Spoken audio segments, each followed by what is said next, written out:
Hi everyone. I always use the Notes app on my phone, but the last couple weeks or so I've felt like more inclined to do these like video diaries or something. I don't know. Which is weird because I literally hate the sound of my voice. I sound like nasally, and I don't want to say I sound like a woman because I don't want to offend any other guys that sound like a woman, because I just don't. But for me, I just don't like my voice. Nobody likes their own voice though. I'm just beating around the bush. I just freaking lost it today. Lost it at work. To be honest, I don't even know if I can call it work anymore because I don't know if I have a job. But I just have had it. And I feel like one thing we don't talk about, and for one reason or another, it's like there's like a bad stigma around it, and it's funny because I don't think there should be when other people talk about it. I totally don't judge, but for some reason with me, it just feels different. And when I say it feels different, in a way it doesn't, because I do talk to people about it, but my way of coping with things and like dealing with things that I'm uncomfortable with or embarrassed with or sad about, I will like talk to people about it, like in a way to where like I make jokes out of it, or I think that something's a big deal. So my way of making it seem like it's not a big deal is I'll just talk about it. Like I make all these jokes about my mom all the time for like committing suicide, and it's not funny. There's nothing funny about it, but that's just how I cope with things. I just make light of the situation, and in a way that's good, but in a lot of ways it's I guess unhealthy because I don't address the real issues. And I guess what I'm getting at is I think we all just need to take time to acknowledge our mental health and work on our mental health. I don't know if that sounded clear. And I think even when you feel okay for a time being, especially like if you have a history of depression or anxiety or any type of mental illness or mental disorder, or come from a family with history of it, I think even when you're going through periods of time where you feel like you're okay, I think that is not the most important per se, but like that's definitely a time where you really want to be cautious of it, because I find that people tend to feel like, oh, things are going great right now, so I'm happy. And I think a lot of it is honestly just a mask. Like they're masking how they really feel, or they don't want to acknowledge their feelings down on the inside. And I've definitely been a victim of this, because I don't know how to say it, because I literally have a great freaking life. Like the best life ever. And you know, like most people these days, I post about my life on social media, and obviously you never see the real, I don't want to say you don't see the real person, but social media is a facade. Like you never know what that person is really going through. People tend to put their best foot forward. They present everything going great. Obviously, if I had a breakdown at work or was up all night crying on my bedroom floor, you're not going to post that online. It's almost like nowadays it's real because it is you're there, it's what's going on in your life, but we get wrapped up in these situations that aren't even necessarily what is happening. We act like, oh, we just went to this place and here's a picture of me doing those things, which is like back in the day, if you went to Disneyland with your family, you know, we had, I don't know, a disposable camera with like that allotted 20 pictures, and I'm sorry, but if you wanted a family photo, you had some stranger take one picture of you, and you sure as heck were not going to waste another photo on retaking that photo over and over and over again until you got the good one, because for one, I think they were like $10 a camera, maybe 5 for like the crappy ones that the film never turned out right, but it was not the cheapest. And on top of that, you didn't even know what the photo was going to look like ahead of time. It was real life, you know. Sometimes you got the film back and it was a disappointment, and sometimes you got a really good picture back. That's kind of irrelevant. But nowadays, we don't just go out and live our lives and get these photos. We take photo after photo after photo after photo until we get the right one. Which there's nothing wrong with that. I'm not hating on that. I feel like, you know, with social media these days, and you know, with people on dating apps and stuff, it's not a bad thing to keep going until you get that photo that you like. But my point is, it's not real. It's not what we're really going through at that moment, if that makes sense. And I have, for years, I have struggled with my mental health. And when I say for years, not really for years, since I was born. And that's not unusual, I guess. I feel like people don't talk about it, but it's not unusual in and of itself, whether or not they talk about it. I don't want to say I come from a family of history of mental disorder, because I honestly hardly know anything about my family history, but I will say that I come from a family where my mom struggled with her mental health severely. I know, I'm not her, and I'm not her doctor, so I don't want to speak on exactly everything that she had diagnosed, but I do know that she was diagnosed with bipolar disorder, and she was diagnosed with depression. I remember being so depressed as a kid. Not even a kid, like I was 18. I was not living at home, but I would come to see my parents sometimes, and I remember not having insurance at the time, and I guess also not knowing what to do, but at the same time, I knew I had depression. My mom knew I had depression. My dad knew I had depression. Everyone knew, but I had never done anything about it, which I think is most of us. And my mom would actually give me her antidepressants. I don't remember what the name of it was, but she would give me her medication. And I can't say I really took it regularly, so I don't know that it did anything. But I guess my point of saying that is I've always known. My dad brushed it under the rug.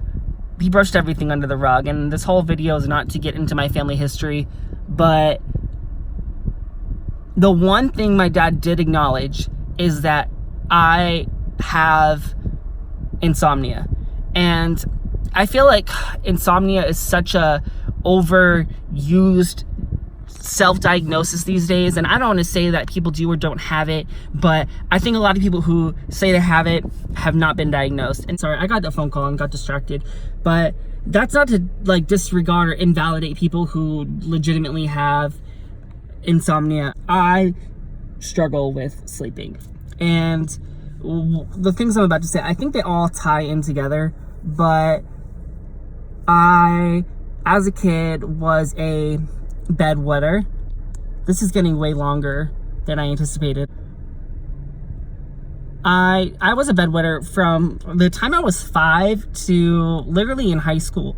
And what I think is interesting about it is I don't know, I haven't talked to a whole lot of bedwetters in depth, so I don't know how most bedwetters are, but I wasn't always that way. I was potty trained up until I was 5 years old, almost 6 years old, and then I just started wetting the bed. I thought it was kind of weird that I just randomly started wetting the bed after I had been potty trained, but I don't know if, that's common.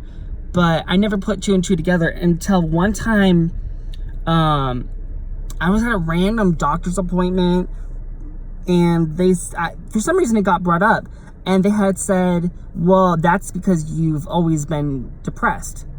And I don't know exactly how they correlate, because I haven't done the research. I probably should, but it makes sense because I didn't really start getting depressed until about that age, which is actually a really young age to start getting depressed. But that's honestly when stuff really started to go down, like negatively within my home life. And then what's so weird is one day things kind of just got a little bit better in my home life because I moved out of my family's house and I literally just stopped wetting the bed. Not to say my depression went away, because we'll get into that, but I think it's weird that I randomly started one day and stopped once I got out of the situation. When I say I was a bedwetter, I don't mean like I was like 10 years old and wetting the bed, but I was a teenager in high school. And my dad, like I said, brushed everything under the rug. But the one thing he did notice was that I could not sleep. And that's the only like mental health thing he ever brought up to a doctor, probably because he didn't come from a time where people talked about their mental health. My dad was born in the 40s and people didn't talk about their mental health. They barely do now. But I just don't think he was the type of person to take me to the doctor and say, look, my son is depressed. My son has anxiety. You know, we need to get him help. He just wasn't that type of person. And the last couple years, things have gotten so, I don't want to say they've gotten bad, because life hasn't gotten that bad. It's not bad at all, actually. Right now, my life is good. But I just got to such a dark place that I couldn't leave my room. I couldn't go to work. I just remember, like, sitting in the corner of my room, just crying and crying and crying. And not to say that everyone who's depressed cries. I think a lot of people who are depressed don't, like, express much emotion at all. But I had just gotten to a point where I broke down.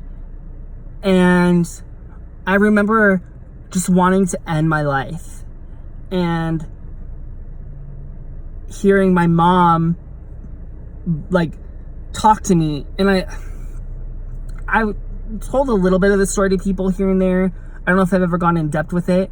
And I hate when I go to, like, a therapist or a psychiatric practitioner or even my regular practitioner, because whenever they talk about mental health, they always say these things like, do you hear voices? And I hate saying that I heard my mom talk to me, because I don't want to sound like I hear voices, like I'm just going, like, I don't want to say insane, because I really don't want to offend anyone in this video, but I wasn't hearing voices in that type of way. And there's nothing wrong with people who do hear voices like that, and I'm not putting anyone down. I just don't want to make it seem like I have something that I don't, or I don't want to discredit people who genuinely hear these types of voices. But it's almost like I just heard this voice in my head saying, don't you dare do it. Don't you end your life the way I did. Don't take that way out. And I just remember sitting there, and I don't know if I was talking out loud or if I was just thinking it, but I was like, why not, Mom? You did it. You took your own life. Why can't I? Why can't I take my own life?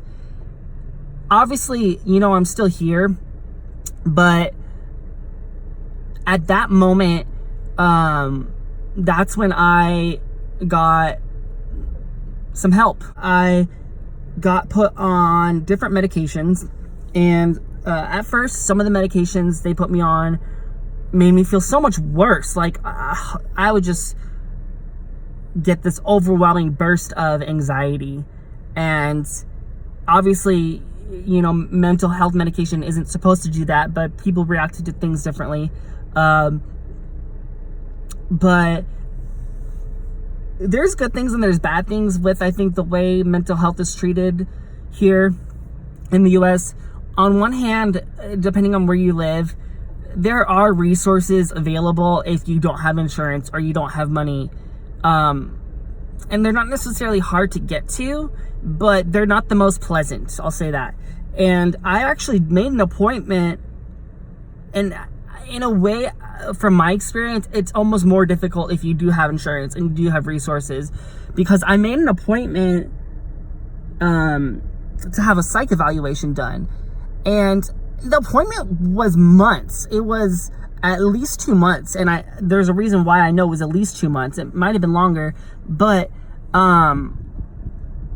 it takes forever to get an appointment. they're so far booked. And I think that goes to show how many people really do have mental health issues. But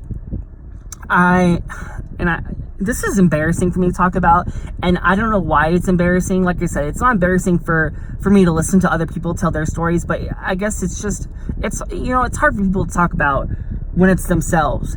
But I was on the phone with like a crisis line through a phone number that I found through my work, where I worked at the time, and he gave me a list of resources available. And one of the places was this free clinic. It was walk-in only, and it was in a bad area, and it was. I think a lot of people who were there were struggling with addiction more so than trying to. I don't know how to say it, because I don't want to pass judgment on anybody, and I really don't want to assume what anybody else is going through, but it just seemed like a lot of people were really just trying to get medication rather than get help. And it's a drive, I don't know. Obviously, some people might live close to it, but in the state of Arizona, there's not that many. There's only one that I knew of, and it was a drive for me. You have to get there right when they open, or you're going to be waiting for hours. I don't think they're open on the weekends. So for people that work a job, it's hard to get to. And they only do 1 month supply at a time, which kind of makes sense in a way. So you basically just go there and they prescribe you medication. The person did listen to me for quite a while. She didn't do a psych evaluation, but she really actually did listen to what I had to say for a place that just is basically handing out medication. And I got medication. I keep saying that, sorry. And I had to go back in another 30 days while waiting for my appointment that I already had. And so I went there again and I got medication. And I told them that the previous medication I had was not working. It was making me feel worse. And they gave me another medication. And that really didn't help me either. I don't remember the names of everything. I could probably find it, but I don't know how relevant that is. But they gave me a medication, and that didn't make me feel good either. And I might have gone back a third time. I don't think I did. I think by this time I had actually gotten my appointment, and they did the full psych evaluation. And she was a nice person, but the questions that they ask you are just, I don't want to say they're archaic, because I feel like, times change, but at the same time, I think mental health issues, I don't know, I guess deep-rooted, like, I don't know how much that changes within time. I don't know.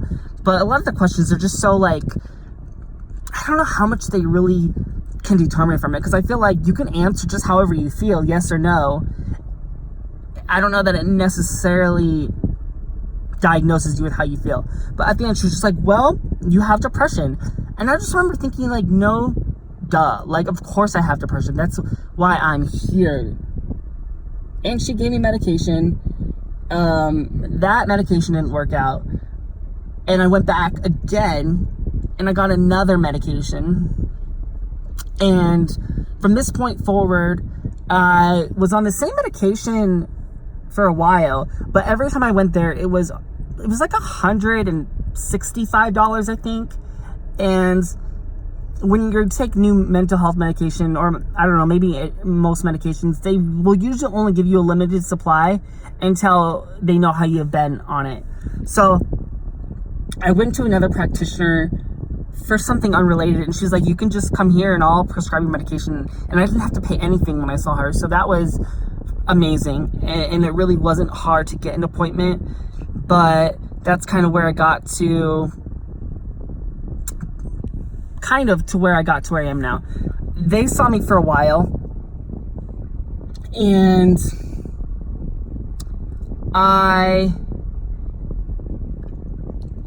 one thing that I still struggle with was, I don't know, just everything, to be honest. I still have struggled with being happy. And if you look at my social media, I seem happy. And it's not that I'm not, but it's like I said earlier, I think one of the times you really need to focus on your mental health is when things are going okay. And I never stopped taking my medication. I still, seeing this practitioner, I did kind of go in and out of different medications. They still prescribe me different things. And I have felt like it's really defeating when they put you on a new medication because you really just want things to work. And I know some people are against medication, and I'm not trying to sway anyone one way or another on medication. I think that's everyone's own individual journey. But it feels really defeated for me anyways to go on different medications. And so I was staying on the same things for a while, but I never felt amazing. One thing about this practitioner is he wasn't a mental health specialist, but he did really listen to what I had to say, and he was knowledgeable about different medications. And one thing that really helped me is he prescribed me Ambien. And a lot of people don't want to take Ambien. I think there's a lot of stigma around it, but that is the one thing that I am so thankful for from him, because I literally could not sleep until I got the Ambien. And they put me on, originally it was 10 milligrams, I think. It was literally the max, I think. And it worked great for like 2 hours, and then I would wake up and I'd be up all night. And when I'm awake, it's so crazy because I'm exhausted all day. I don't want to do anything. It's hard for me to get up and go to bed, which I think a lot of people probably in general struggle with waking up in the morning. But for me, having depression, it's really hard to motivate myself to do things. But what's crazy is when it's time to go to bed, I get really, really depressed about going to bed. I get really sad. One reason, I'm just sad for the next day. I just don't want to deal with the next day. I feel like you finally got through this day and now you have to do it all over again. And that scares me. Even when things are, good, when there's exciting things coming my way, I'm just sad about the next day. And I never want to wake up to face the next day. And I don't know how many people deal with that. I'm sure it's more common than I know. But like I said, I got Ambien, and at first I would wake up after a couple hours and then I'd be up all night, and that was exhausting because then I would have Ambien in my system the next day, so I'd be exhausted because I didn't get enough sleep, but I still at the same time only slept for a couple hours. So then they put me on extended release. And that works for the most part. There's still times where I take it and I cannot fall asleep. Sometimes it takes hours and hours to kick in, but for the most part, I can get about 5 hours of sleep on Ambien, which I'm incredibly thankful for because before that, I could not sleep.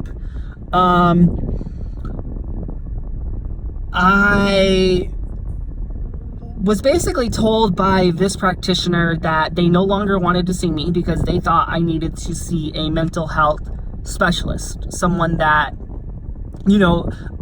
I guess understands more, which was fine. It was actually at the same facility that I go to, and it wasn't that hard to get an appointment. And it was I think I'm saying this right, a psychiatric practitioner, and they did another mental health evaluation or psych evaluation. And for some reason I was kind of annoyed about it. I was like, I've already gotten one before. I don't really want another one. And I didn't really say that or notice it until like about at least halfway through. If you've ever had a psych evaluation, they take at least an hour, depending on how much you talk, and if you just say yes or no, or from 1 to 10, it can take an hour. I think I was probably there for an hour and a half, and I was like, am I having a psych evaluation? And he said yes. And I was like upset and sad about it at the same time, and I'll explain why in a second. But he asked me questions like, do you hear voices? And do you ever feel like you go from a 1 to a 10, like that? And part of me is like, no, I don't do that. And then somehow, I guess it's not that. Somehow, I guess he realized from some of my previous answers that he got a hunch that I had something going on, and I'll say what that is in a second. But I was really trying to fight him on this. And up until like an hour ago, I've been kind of in denial. But I was like, no, that's not me. I'm not like that. I promise you, I don't have it. I've gotten a previous psych evaluation and they said I don't have it. And he's like, I really think that this will help you. And I don't know why. I can deal with having depression. I've dealt with it my whole life. And I can deal with having anxiety, which is interesting when I say I can deal with it, because for me, I've always struggled with depression a lot. And I don't know if it's because I've struggled with that one the most, or if I think that's the one you hear about the most. I think anxiety, people are talking about it a lot more lately, but it wasn't something that I grew up hearing. Maybe that's because I never heard about my mom having anxiety, but I could deal with having anxiety. But one thing I didn't want to deal with is being manic. And I guess the biggest reason why, it's not because of a way that I view it, but it's a way of how I hear other people view it all the time. People always relate to as just being crazy. And I don't mean crazy in an offensive way, but that's what people always say. And I remember watching TV shows as a kid. I don't want to say what show, but I remember they would show this young middle school / high schooler, but they would show him just going off the walls. And I mean, like throwing things, slamming doors. They make them seem like, oh, I'm in a great mood, and then I'm just angry for no reason. That's what they always make it seem like. And I described this one time where I just woke up, just like instantly, like I was sleeping and then woke up and got an urge to paint the rooms in my house, and I just started painting, and I was up hours painting, and then instantly got exhausted. I had all this energy. I even remember I went to get fast food. It was early in the morning, and I was eating, not that this matters, but I was eating like onion rings and deep fried food early in the morning. And then I went back and I started painting more, and then I just lost the energy, which in and of itself, I guess, happens. You know, you've been, working and then you get tired. That's normal. But I remember just sitting there and feeling exhausted and so tired, because this was during the same time when I didn't go to work and I couldn't hardly leave my house. This was during that same time, and I was just exhausted, but had this overwhelming feeling of just like, it was anxiety, but I just was restless and I couldn't sleep, and I just did not feel good.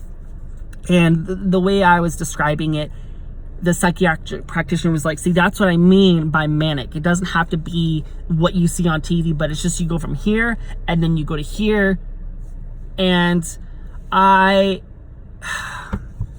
struggled with that a lot, because like I said, people just always relate being manic or being bipolar to just being crazy.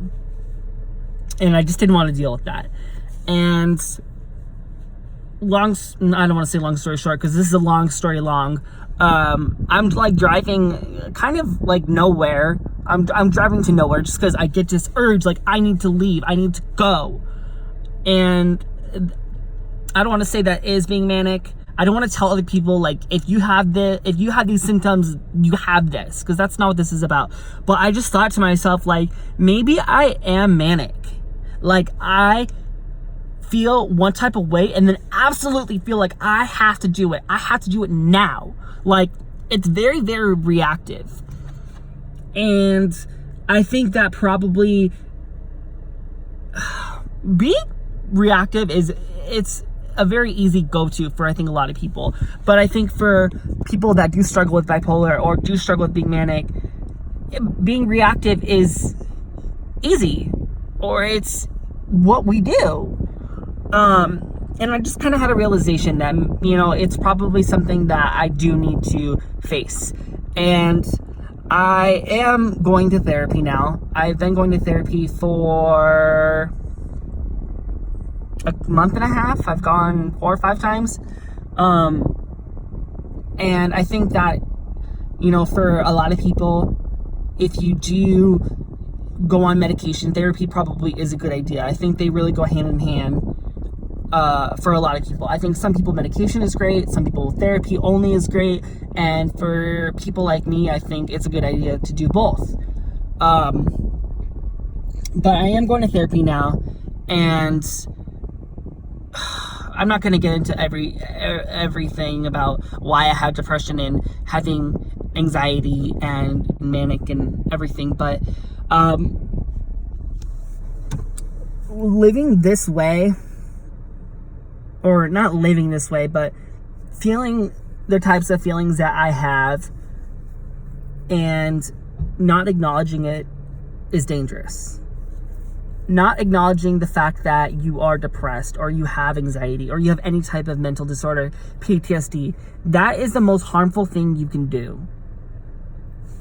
I have friends that are sad and depressed, and it's because things aren't going well in your life, which happens. Things go wrong and we feel down about it. That's just normal. That's life.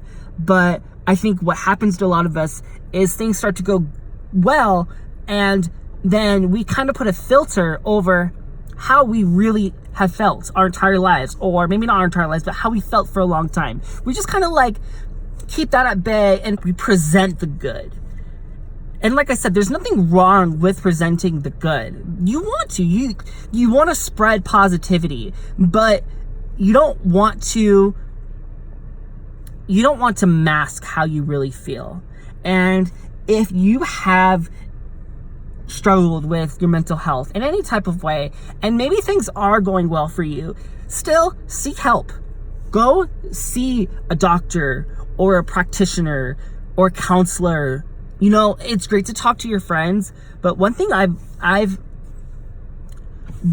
learned is it's okay to talk to your friends, but don't always put so much responsibility on your friends. Some of them may not be able to handle what you're telling them, or may not know how to help you, or maybe they're not in a good place themselves, and they're struggling with their own mental health and their own demons, and they can't handle more on their plate, and you shouldn't necessarily put that on them. I think if you're gonna talk to your friends about things, it's always a good idea to make sure that you're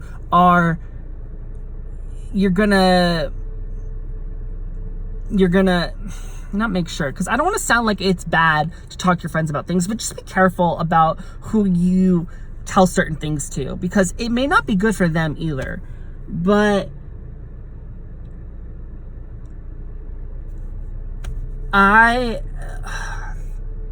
like I said, I've been struggling with a lot of things. I think one thing that people who struggle with certain things is you sabotage a lot.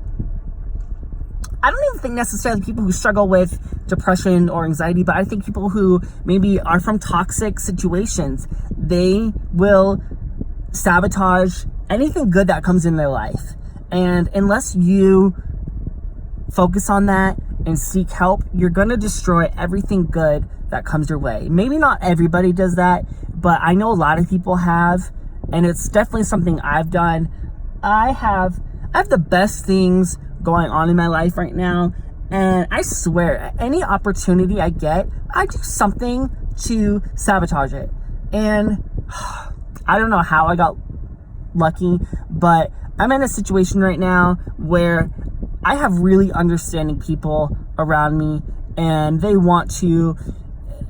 don't pass judgment, but they will actually understand how I feel. And even if it's not understanding because they've been in that situation before, they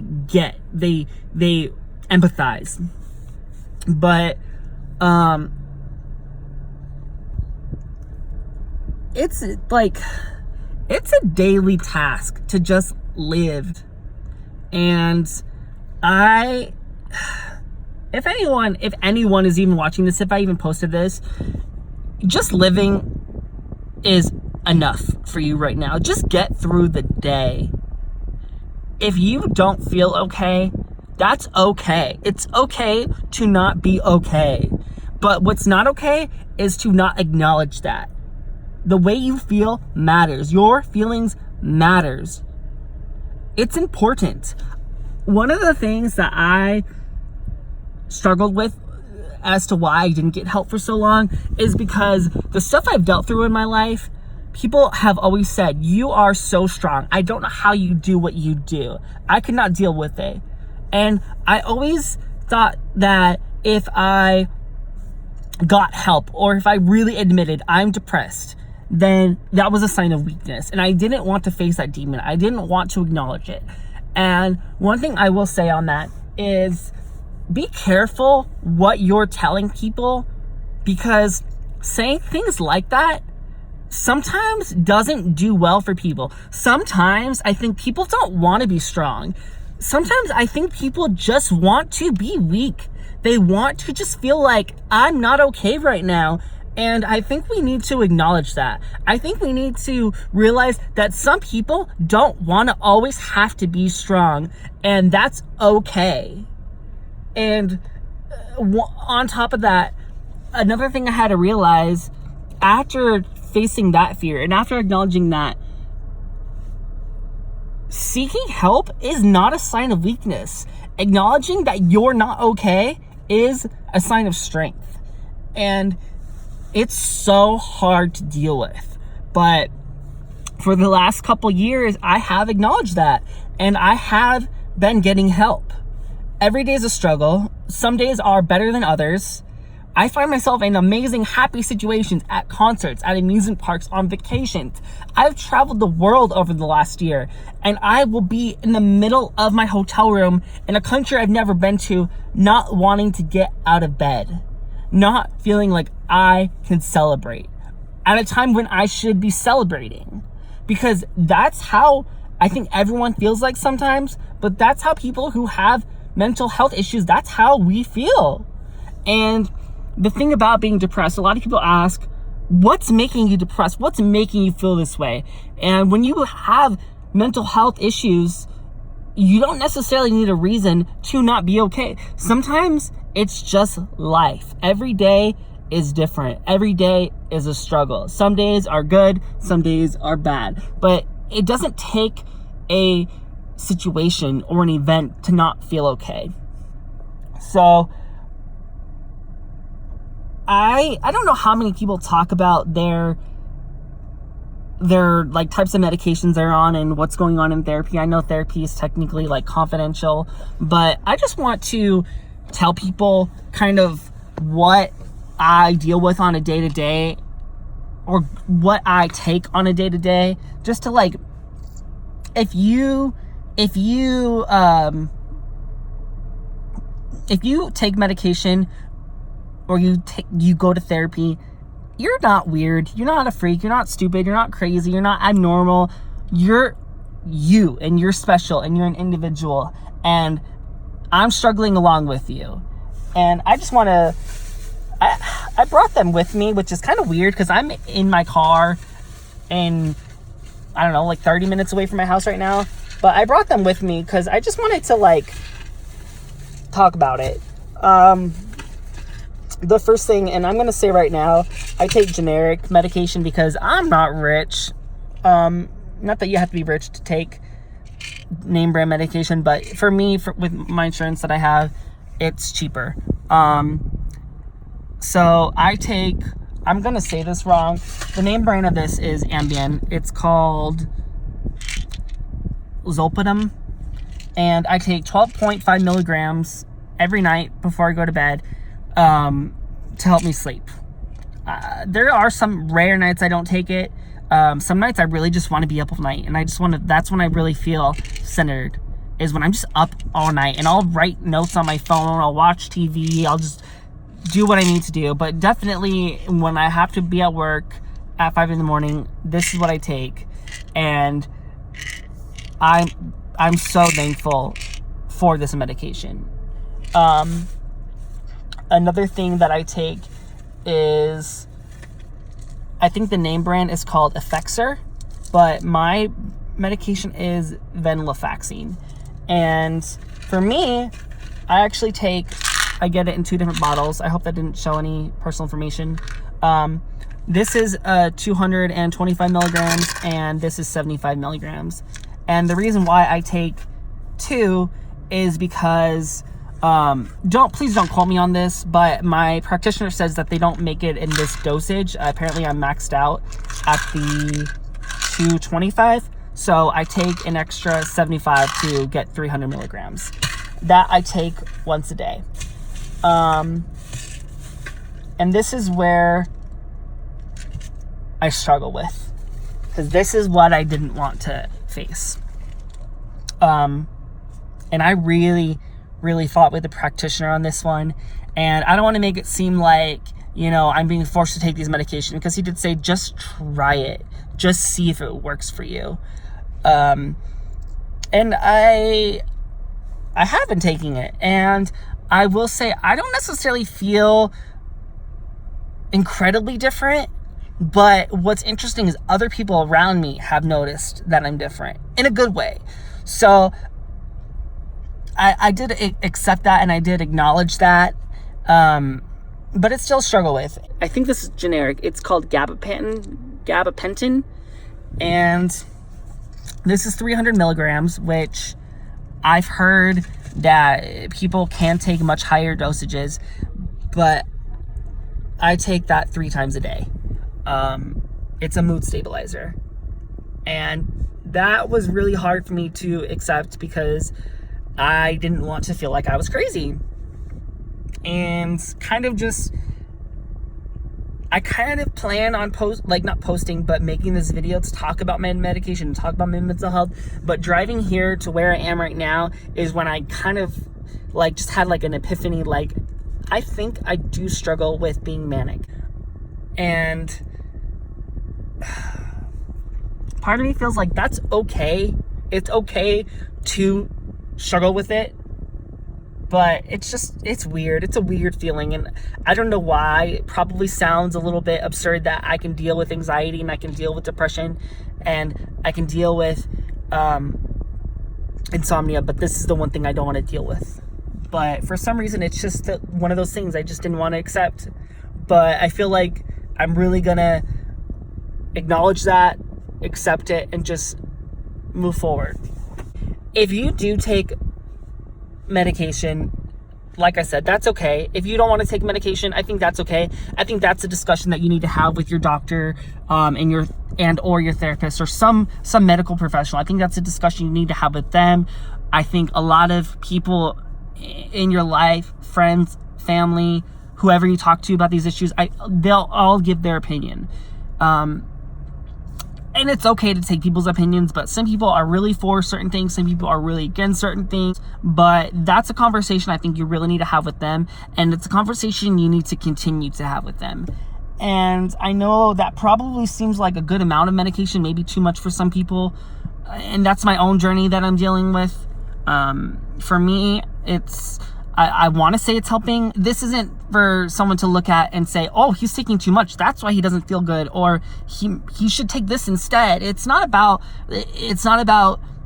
being diagnosed by anyone who's my friend or family member or anyone on the internet. It's not about that. It's just, I'm just sharing what I deal with and what I go through. And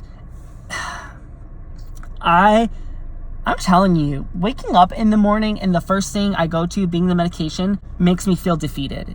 It makes me feel like, man, I don't want to do this. And I don't know, some people take medication for a little bit of time, some people take it forever.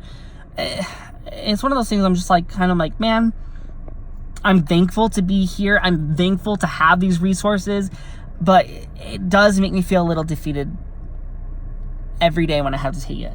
And it certainly makes me feel that way when I have to take the mood stabilizer throughout the day. And I do know that I guess the medication originally started as like something to help with seizures, but over time they've started using it for other things. So some people might have heard of it for seizures, the gabapentin, but for me that's not what I take it for. But it's hard. It's really hard to just take that next pill. But I do it, and I'm seeking help with my therapist weekly. I see my psychiatric practitioner once a month, and I am doing the best I can, and I think that's all anybody can do. And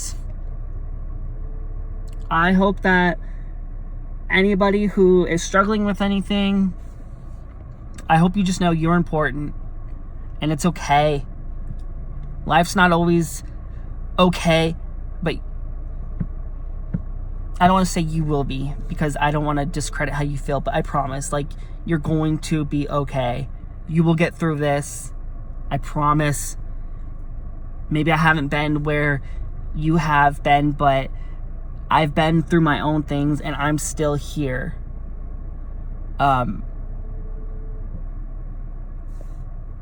Everyone take care.